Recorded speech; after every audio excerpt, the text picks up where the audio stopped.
ستم سازیوں میں جو بے باک نکلے الحمد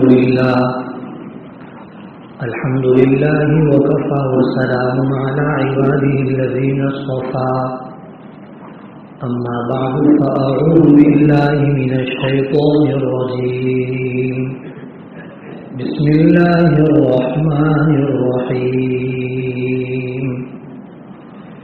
يا أيها الذين آمنوا اتقوا الله حق تقاته ولا تموتن إلا وأنتم مسلمون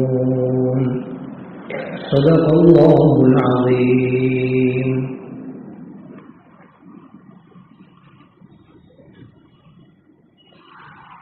محترم دوستوں اور بزرگوں،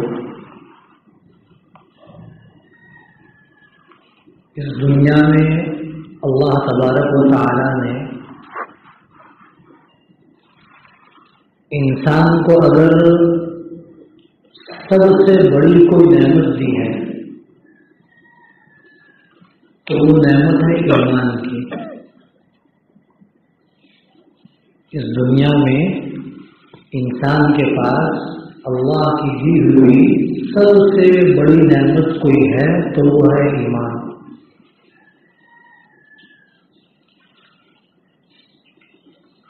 ایمان کہتے جسے ہم جانتے ہیں، ہم نے پڑھا ہے، اللہ کو ایک ماننا، ایک جاننا، اللہ اپنی ذات میں ایک، اپنی صفات میں ایک، اور اللہ تبارک و تعالیٰ پر ایمان لانے کے بعد نبی کریم صلی اللہ تعالیٰ علیہ وسلم پر ایمان لانا کہ میرے اور آپ کے آقا تاجدار مدینہ محمد مصطفیٰ صلی اللہ تعالیٰ علیہ وسلم تمام انبیاء کے سردار اور سب سے آخری نبی ہے. اور مقصد میں ہم لوگوں نے کلمہ پڑھا، ایمان مفصل، ایمان مجمل، بچے پڑھتے ہیں مقصد میں، تو یہ ایمان مجمل، ایمان مفصل نے جو باتیں بیان کی ہے، آمنت باللہ و ملائکتہ، میں ایمان لایا اللہ پر، اللہ کے فرشتوں پر، یعنی اللہ کے فرشتے موجود ہیں، اللہ کے حکم کی نافرمانی نہیں کرتے ہیں، اور اللہ نے انہیں جن کاموں پر لگا رکھا ہے وہ اس کام کو کرتے ہیں. وہ کلو، اور اللہ نے اب تک اپنے نبیوں کو جو بھی وحی بھیجی ہے، جتنے بھی کتابیں بھیجی گئی ہے، ان تمام پر ایمان لانا. ان تمام کتابوں میں بڑی کتاب 4 ہے، توریت، انجیل، زبور اور قرآن کریم ہے.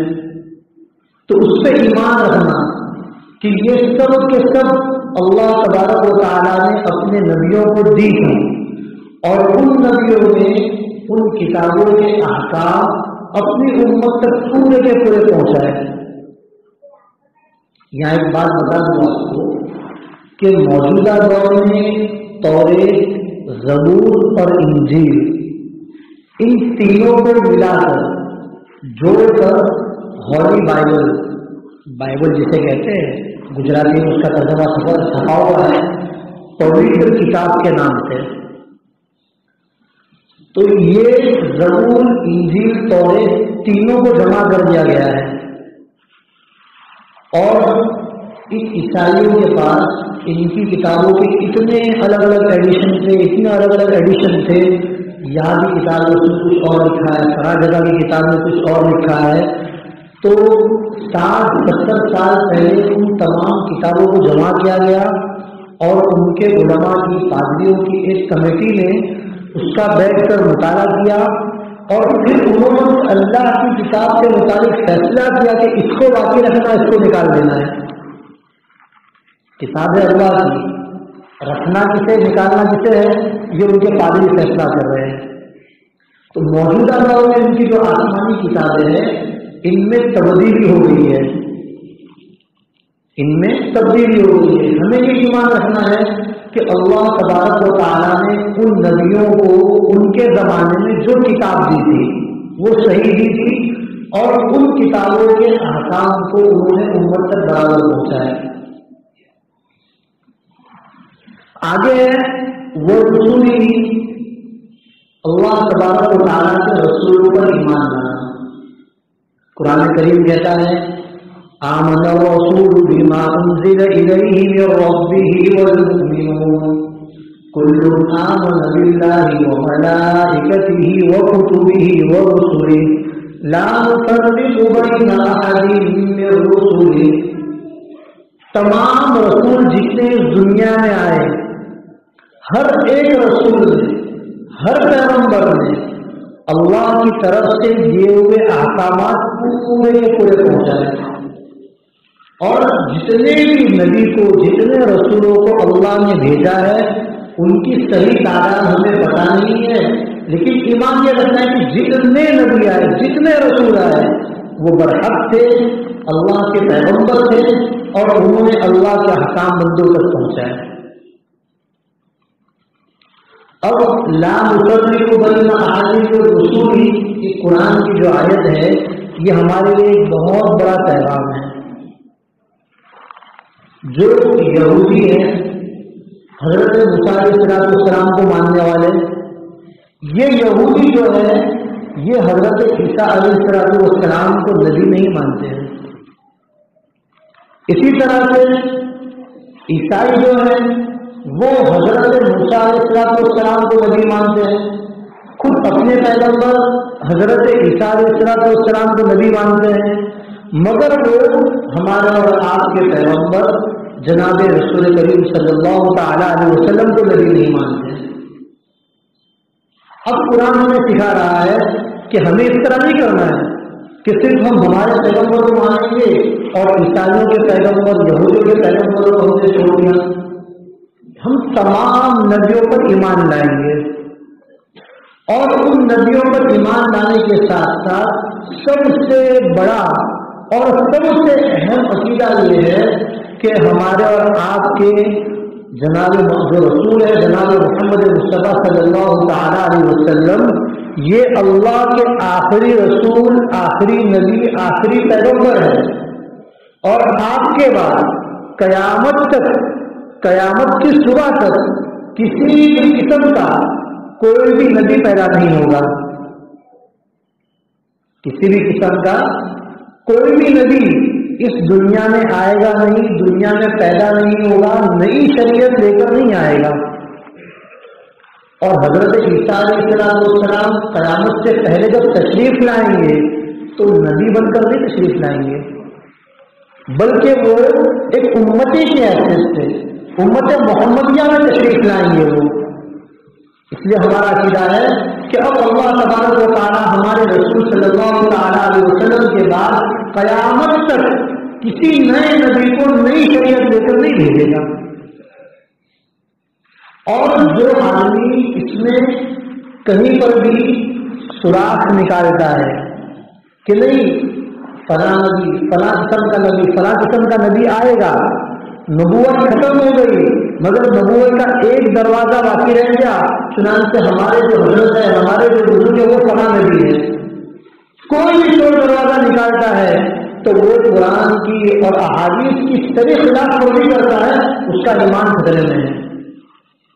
قرآن کریم کا صاف اعلان ہے قیامت کی صبح تک کے لیے ما كان محمد ابا احد من رجالكم ولكن رسول الله وخاتم النبيين. اے لوگوں کان کھول کے سن لیجیے کہ محمد تمہارے کسی کے باپ نہیں ہے. کیوں؟ آپ علیہ السلام کے جو اولاد، جو بچے تھے آپ کے لڑکے، سنوی اولاد، وہ بچپن ہی میں وفات کر گئی. اور بہت بڑی اللہ کی یہاں حکمت تھی. کیا حکمت تھی؟ ایک اسکول میں اگر کوئی ماسٹر ہے، کوئی سر ہے، وہ اس اسکول کا ہیڈ ماسٹر بن گیا، اس کا بچہ ہے، اس نے بھی ماسٹر اور ٹیچر کی نوکری حاصل کی اسی اسکول میں، تو اب لوگوں کا رجحان یہ ہوتا ہے کہ باپ کے مرنے کے بعد جو ہیڈ ماسٹر کی جگہ ہے وہ اس کے بچے کو دی جائے.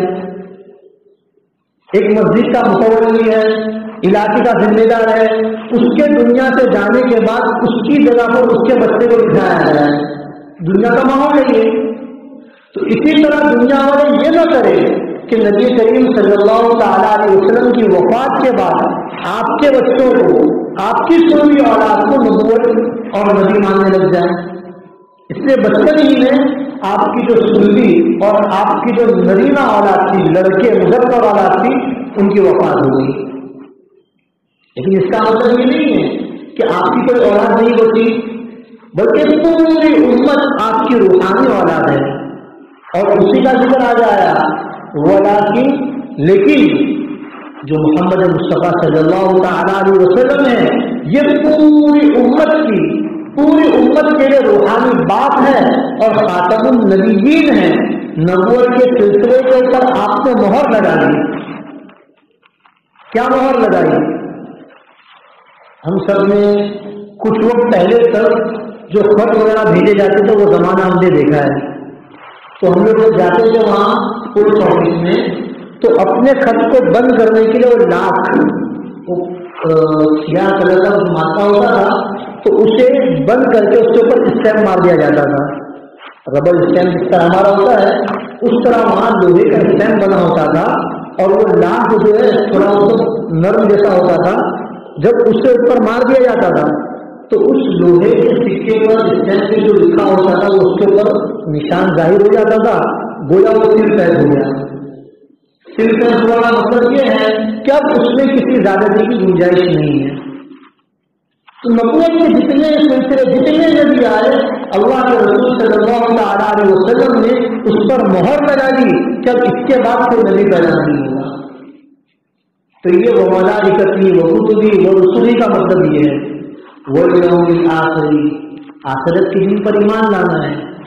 ہم ایک دن اس دنیا میں جو آئے, جانا ہے اس دنیا سے, جانے ہی کے لیے آئے, اور اسی ایمان کے ساتھ, اسی یقین کے ساتھ, اسی استعداد کے ساتھ دنیا کی زندگی گزرے ہماری کہ ہم جو کچھ بھی آج کام کر رہے ہیں کل اللہ تبارک و تعالیٰ کے سامنے کھڑے ہو کر اس کا جواب دینا ہے.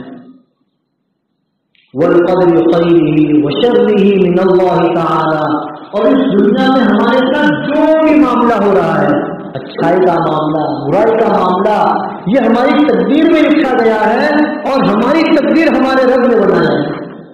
ہماری تقدیر ہمارے رب نے بنایا ہے. ہم ایک گاڑی لے کر آتے ہیں ہونڈا کمپنی کی, اسے استعمال کس طرح کرنا ہے اور اس کی سروس کہاں کروانی ہے, خراب ہو جائے تو اس کو کس کمپنی میں لے جانا ہے, یہ سب ہمیں پتا ہوتا ہے. ہونڈا کی گاڑی لی ہم نے, اور جانے کے بعد ہم جا کر یاما کی کمپنی کی گاڑی کی جو کتابیں نکال کے دیکھ رہے ہیں کہ اس کو اسٹارٹ کرنے کے لیے ہم جو کریں گے کام تو کہاں سے شروع کریں گے. کوئی عقل مند کرے گا اس طرح؟ ایک کمپنی کا ہم کوئی سامان لے رہے ہیں تو ساتھ میں کیٹلاگ جو ہوتا ہے کہ اس چیز کو آپ اس طرح استعمال کریں گے. تو دنیا کا کوئی بھی عقل مند یہ نہیں کرے گا کہ ایک کمپنی کی چیز لے گا اور اسے چلانا کس طرح ہے کہ کسی دوسری کمپنی کی گائیڈ میں دیکھے گا. تو جب دنیا کا کوئی عقل مند آدمی اس طرح نہیں کر سکتا ہے تو جس اللہ نے ہمیں بنایا وہ ہمارے لیے غلط فیصلے کس طرح کر سکتا ہے. اس کے لیے والقدر خیرہ وشرہ من اللہ تعالی, جو بھی اچھا برا ہمارے ساتھ معاملہ ہو رہا ہے یہ اللہ کی طرف سے ہمارا مقدر ہے. خوشی بھی ہے, ہمیشہ رہے گی, اور تکلیف بھی ہے. آج تکلیف ہے, کل سے خوشی ہے. اس دنیا میں بہت کروڑ پتی دیکھے ہیں کہ جو کچھ دنوں میں روز پتی ہوں, اور بہت سے غریب جھوپڑوں میں رہنے والوں کو اللہ تبارک و تعالیٰ دنیا نے دیکھا ہے کہ وہ بڑے بڑے مالدار بن گئے. وملائکتہ وکتبہ ورسلہ والیوم الآخر والقدر خیرہ وشرہ من اللہ تعالی والبعث بعد الموت, اور قیامت میں ہم کو دوبارہ اللہ کے یہاں پر جواب دہی کے لیے, جواب دینے کے لیے حاضر ہونا, اور وہاں پر ہمارے اعمال کا فیصلہ ہوگا. اچھے اعمال والے جنت میں جائیں گے, برے اعمال والوں کو جہنم میں بھیجا جائے گا. یہ موٹی موٹی باتیں ہیں ایمان کی. اس ایمان کو بچانا، ہم یہ سمجھتے ہیں کہ ہم نے کلمہ یاد کر لیا اور الحمدللہ ہم سب لوگ پڑھتے ہیں ان چیزوں کو، زبان سے جانتے ہیں، دل سے مانتے ہیں، ہم ایمان والے ہیں. لیکن ایک حدیث نبی کریم صلی اللہ تعالی علیہ وسلم کی، وہ ہمارے دلوں کو جھنجھوڑتی ہے اور ہمیں پوچھتی ہے وہ حدیث کہ آپ نے زبانی طور پہ، دلی طور پر جو صرف کلمہ پڑھ لیا اور کلمے کو مان لیا، کیا اتنا کافی ایمان والے موت کے لیے؟ نبی کریم صلی اللہ تعالیٰ علیہ وسلم ارشاد فرما رہے ہیں کہ بادروا بالاعمال فتنا كقطع الليل المظلم. ایک وقت ایسا آئے گا، اتنے فتنے ہوں گے کہ انسان اس فتنوں میں پھنس کر رہ جائے گا. اور فتنوں کی یہ حالت ہوگی وَيُمْسِي كَافِرًا. صبح میں اٹھا، گھر سے نکل رہا ہے، ایمان والا ہے، لیکن جب بازار میں گیا، اپنے کام کاج کے لیے گیا اور شام کے وقت گھر واپس لوٹ رہا ہے، تو اپنے ایمان کی قیمتی متاع کو، قیمتی سامان کو اس سے کھو دیا. واپس لوٹ رہا ہے، کافر ہونے کی حالت میں لوٹ رہا ہے.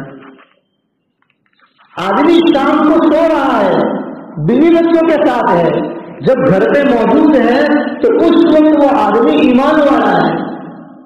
مگر رات کے وقت میں، رات کی حالت میں، رات کے گزرنے کے درمیان میں ایسے واقعے، ایسے معاملات پیش آئیں گے کہ اس کا ایمان ختم ہو جائے گا اور صبح کے وقت وہ کافر ہوگا. تو اللہ کے رسول صلی اللہ تعالیٰ علیہ وسلم فرما رہے ہیں کہ جب فتنوں کا ایسا دور آئے کہ ایمان جو ہے آدمی بعرض من الدنیا، دنیا کی تھوڑی تھوڑی چیزوں کے لیے وہ اپنے دین کو بیچ دے گا. تو اگر اس فتنے کے زمانے میں، جس زمانے میں ایمان کو بچانا بہت مشکل ہو جائے گا، اگر اس فتنے کے زمانے میں اپنے ایمان کو بچانا ہے تو اس سے پہلے اعمال کی پابندی کر لو. اس سے پہلے اعمال کی پابندی کر لو. تو معلوم ہوا اس سے کہ صرف زبان سے کلمے کا اقرار کر لینا، دل سے کلمے کو مان لینا، یہ کافی نہیں ایمان والے موت کے لیے. اس کے ساتھ ساتھ اعمال کا ہونا ضروری ہے، کیونکہ آدمی زندگی پر جن کاموں کو کرتا ہے، موت کے وقت اس کے وہی کام اس کے سامنے آتے ہیں. اور ساتھ ہی ساتھ ایک دوسری حدیث میں ہے کہ آدمی بسا اوقات پورے نیک کام کر رہا ہے. ان العبد یعمل عمل اہل النار وانہ من اہل الجنہ. کبھی یہ ہوتا ہے کہ آدمی کی پوری زندگی گناہوں میں گزری، کفر میں گزری، شرک میں گزری، مگر اللہ کے یہاں پر اس کے لیے موت سے پہلے ہدایت لکھی ہوئی تھی. اب اس کے کفر کو دیکھ کے، اس کے شرک کو دیکھ کے، اس کے گناہوں کو دیکھ کر لوگ اسے برا بھلا کہتے رہے. لیکن وقت یہ آیا کہ مرنے سے پہلے اللہ تبارک و تعالیٰ نے اسے ایمان کی دولت سے نواز دیا اور وہ جنتی بن گیا. اس کے مقابلے میں کبھی یہ ہوگا کہ آدمی پوری زندگی ایمان کے ساتھ، اعمال صالحہ کے ساتھ گزارے گا، لیکن اصلی وقت میں اس سے کوئی ایسا کام ہو جائے گا کہ اس کا ایمان ختم ہو جائے گا، اور وہ پوری زندگی نماز کے ساتھ، قرآن کے ساتھ، اعمال صالحہ کے ساتھ گزارنے کے باوجود اپنی کسی غلطی کی وجہ سے وہ کافر ہو کر مرے گا اور جہنم میں جائے گا. آگے اسی حدیث میں اللہ کے رسول صلی اللہ تعالیٰ علیہ وسلم نے اس طرح کی موت سے، بری موت، زندگی گزری ایمان پر اور خاتمہ ہو رہا ہے کفر پر، اس بری موت سے بچنے کا نسخہ اللہ تبارک و تعالیٰ نے بتلایا، اللہ کے رسول نے بتلایا. کیا بتلایا؟ انما الاعمال بالخواتیم، کہ خاتمے کے اوپر ہی اعمال جو ہے اس کا اعتبار ہے. لہذا اب آپ کی جو زندگی پوری گزر رہی ہے تو آپ خاتمے کی فکر کریں ہمیشہ. اے اللہ مجھے ایمان والی موت دے، اے اللہ مجھے اسلام والی موت دے، اور اس کے لیے جو کام کر رہا ہے ہمیں وہ کام کریں. اور میرے دوستوں، جس طرح بات آئی کہ قیامت سے پہلے بہت سارے فتنے آئیں گے، اس میں ایک بہت بڑا فتنہ ایسا فتنہ کہ جس آدمی نے وہاں صرف ایک ہاں یہ لفظ کہا اس کا پورا ایمان ختم. کون سا فتنہ ہے؟ اللہ کے رسول صلی اللہ علیہ وسلم فرما رہے ہیں سیکون فی امتی 30 دجالون کذابون. قیامت سے پہلے میری امت میں کچھ وہ لوگ پیدا ہوں گے جو مسلمان بن کر اور اسلام کا نام لے کر مسلمانوں کو دھوکہ دیں گے، جھوٹ بولیں گے اور جھوٹا دعویٰ کریں گے کہ ہم لوگ نبی ہیں. کیا دعویٰ کریں گے؟ ہم لوگ نبی ہیں. اور وہ نبی حقیقت میں نہیں ہوں گے، نبوت تو ختم ہو چکی ہے. میرے دوستوں ہم جب تاریخ کا مطالعہ کرتے ہیں تو جن جن لوگوں نے نبوت کا دعویٰ کیا ہے اس میں بہت بڑی تعداد ان لوگوں کی ہے جنہوں نے ڈائریکٹ نبی ہونے کا دعویٰ نہیں کیا. پہلے انہوں نے مہدی ہونے کا دعویٰ کیا، اس کے بعد وہ عیسیٰ ہونے کے دعوے دے گئے اور پھر ترقی کرتے ہوئے نبوت کا دعویٰ انہوں نے کیا ہے. چنانچہ ہمارے اس زمانے میں ہم لوگ دیکھتے ہیں بہت سے لوگ ہیں، آپ کے پاس بھی کبھی ہو سکتا ہے اس طرح لوگ آئیں گے، عام آدمی ہے مگر قیامت کی علامت گنائے گا، دیکھو قیامت سے پہلے یہ ہوگا یہ ہوگا یہ ہوگا یہ ہوگا یہ ہوگا یہ ہوگا. آپ کہیں ٹھیک ہے نا سب کچھ ہو رہا ہے ظاہر ہو گیا. پھر وہ آپ کو کہے گا کہ دیکھیے حدیث میں یہ بتلایا گیا ہے کہ جب قیامت کی نشانیاں ظاہر ہو جائے اور آپ کو اپنا ایمان بچانا ہے تو اس وقت جو مہدی آئیں گے ان کے ہاتھ پر بیعت کر لینا. اور جو ہمارے خلاف والے حضرت ہے نا وہ امام مہدی ہے، آپ ان کے ہاتھ پر بیعت ہو جاؤ. اس طرح ذہن سازیاں ہو رہی ہیں اور لوگوں کے ایمان کو خراب کیا جا رہا ہے. اللہ کے رسول صلی اللہ علیہ وسلم نے صاف ارشاد فرما دیا کہ جب مہدی آئیں گے ان کا نام محمد ہوگا، ان کے والد کا نام میرے والد کے نام کی طرح عبداللہ ہوگا، وہ فاطمی خاندان سے ہوں گے، حضرت حسن حضرت حسین کی اولاد سے ہوں گے اور وہ مدینہ المنورہ میں پیدا ہوں گے. سب نشانیاں بیان کر دی گئی ہے. اور جب وہ 7 سال یا 9 سال ان کی حکومت خلافت قائم رہے گی، اس کے اخیر میں حضرت عیسیٰ علیہ السلام اس دنیا میں آئیں گے، تشریف لائیں گے. حضرت عیسیٰ علیہ السلام دنیا میں نازل ہوں گے، پیدا نہیں ہوں گے. اور حضرت مہدی جو ہے یہ دنیا میں ظاہر ہوں گے، یعنی پیدا تو پہلے سے ہو چکے ہوں گے لیکن جس وقت ان کی عمر 40 سال کی ہوگی اس وقت اللہ تبارک و تعالیٰ اس وقت کے جو اہل اللہ ہوں گے، بڑے اہل علم ہوں گے، ان کے دلوں میں بات ڈالے گا کہ دیکھیں فلاں فلاں جو نشانی تھی وہ فلاں شکلیں پائی جا رہی ہے، یہی شخص مہدی ہے. اور جب یہ مدینہ المنورہ میں پیدا ہوں گے اور انہیں معلوم ہوگا کہ حالات بہت زیادہ خراب ہو رہے ہیں اور اس وقت کا ایک خلیفہ اور بادشاہ بنے گا اور اس کا نائب کون بنے اس کے لیے بہت بڑی لڑائی ہوگی. ان بزرگ کو یہ خوف ہوگا کہ اگر میں یہاں پر موجود رہا، باقی رہا تو ایک پکڑ کے مجھے حاکم اور خلیفہ بنا دیں گے، اس لیے بھاگو یہاں سے. تو وہ اس عہدے سے بچنے کے لیے، اس حکومت کے خلافت کے عہدے سے بچنے کے لیے وہ مدینہ المنورہ سے مکہ المکرمہ تشریف لے جائیں گے. اور وہاں پر جب طواف کر رہے ہوں گے تو وہاں پر علماء کی اور اہل اللہ کی جماعت انہیں پہچانے گی اور زبردستی ان کے ہاتھ پر بیعت کرے گی. اس کے مقابلے میں اس کے جو جھوٹے ہیں، یہ جھوٹے جو ہے یہ سامنے سے دعویٰ کرتے ہیں میں مہدی ہوں، میں عیسیٰ ہوں. حدیث میں تو کسی منصب کو مانگنے سے بالکل منع کیا گیا ہے کہ بھائی آپ کو اگر مسجد کا متولی نہ بنایا جائے یا آپ کو کسی نے کہا نہیں ہے اور عام حالات ہے تو آپ سامنے سے کر کے مطالبہ مت کیجیے، مجھے اسکول کا ہیڈ ماسٹر بنائیے، مجھے فلاں مکتب کا ذمہ دار بنائیے. عام حالات میں آپ سامنے سے مطالبہ مت کرو ورنہ اللہ تبارک و تعالیٰ کی مدد اور نصرت شامل حال نہیں ہوگی. تو جب عام عہدے کو، عام مقام کو ماننے سے منع کیا گیا تو پھر مہدی کا عہدہ جو ہے اور امام مہدی بننا یہ کہاں سے ماننا درست ہوا.